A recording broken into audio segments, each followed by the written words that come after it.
Today ngayong araw, paalis na nga pala ako sa bahay ni Sob 150 kasi may buyer na ng bahay ni Sob 150. At guys, napag-isip-isip ko nga na tama nga kayo na umalis na lang ako sa bahay nito kasi wala mong makapala dito eh. Aalis na ako dito. Pati guys, ayoko na pati ng mga gulo-gulo na yan.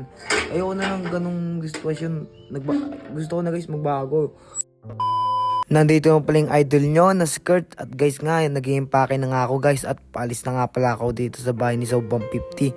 Kasi may buyer na guys na bibili ng bahay na to. Dad, kung saan ka naman naroroon, mag-iingat ka palagi ah. Hindi kita makakalimutan Sob 150. Napakalaki po ng natulong mo sa akin. Kung di dahil sa'yo Sob 150, wala ako dito at hindi maganda yung buhay ko at di ako nakapagpadala sa mga tunay kong magulang. Dad, maraming salamat sa mga natulong mo sa akin. Naalala ko pa dad, yung lagi mo akong pinapagalitan kasi lagi akong mali sa mga ginagawa ko. Na-realize ko, oo nga tama ka nga Sob na mali nga ako sa mga ginagawa ko. Ang hirap pala pagka yung tumuturing sa yung magulang, lumayo pa sa'yo. Naalala ko po yung lagi akong nagsiselos kay Kuya Troy dyan na lagi siya yung inaasikaso mo at lagi akong nagsiselos. Mali ko din naman yun eh. Nagpapaniwala ako sa mga sinasabi ng ibang tao eh. Kaya guys, napag-isip-isip ko na uunahin ko muna yung sarili ko. Dito guys, naalala ko yung mga ginagawa namin ni Sob na lagi kami nagsisine, nag-ESM, kung saan kami ginagala ni Sob. Kahit kanto ko guys, mahal na mahal ko yung Sob, hindi ko makakalimutan yun. Kaya pati ako aalis dito na guys, pati ayoko na ng mga gulong-gulo na yan, mga away na yan.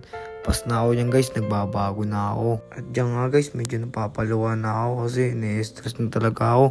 Hindi ko na alam guys kung saan ako mapupunta eh. Kaya guys, aalis na ako sa bahay na to. So ngayon guys, paalis na nga pala ako sa bahay ni 150. So 150. Kasi guys, may buyer na si so 150 ng bahay na to. Kaya aalis na ako dito. Pati guys, ayoko na pati ng mga gulo-gulo na yan. Ayoko na ng ganong sitwasyon. Gusto ko na guys magbago. Ayoko na talaga ng laging sigawan, mga ganong bagay. Kaya guys, magsibis ako na umalis na ako dito. Kasi, wala mong makapapala dito. Wala nag-aalaga sa akin dito eh. Kung tutuusin nga guys, sarili ko na lang nagpapala sa akin dito eh. Kaya, alis na din ako dito guys.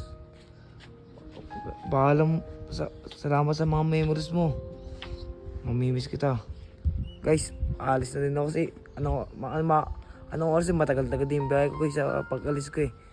Paalam guys. Guys, may papasok bagong nilalaro. Ito ang PHL Ruby. Dito pati ako guys naglalaro sa Super Ace. Napakaswerte dito guys. Tingnan guys, nalaro tayo guys dito ah. Sobrang swerte dito guys. Weh, swerte dyan. Oo nga, swerte nga dito. Pag naglaro ba ako niyan, mananalo ako. Oo, sapat sa mga mag-register dito, bibigyan ng Gcash. Mamimigay ka, magkano? Oo, Gcash. Ano, sa isang katao, 200. O, sige. Bet 30, siyempre, scatter na agad dyan. Apat Up. Napaka-paldo rin, apat agad Pag apat, 10. Oo, 10. Pag tatlo. Hindi ko lang alam kung ilan yun. Ayun na, nagsimula na yung pagkapaldo natin, Uy. Ayun na, simula na. Meron pa tayo, may service fee pa tayo, may ano pa yan. Pakak. Isa pa? Pakak. Paldo. Ano pa tayo natin? 310.7 agad. Dadagdag pa yan guys, dadagdag pa yan. Pakak. Isa pa, meron pa yan. Ay, 450 na tayo yung atin. Balance. Uy! Pakak. 500 na guys. Bet 30. Okay. O guys, sa mga guys, yung link nila sa comment section lang, pindutin lang yung pag gusto nyo maglaro ng ganito.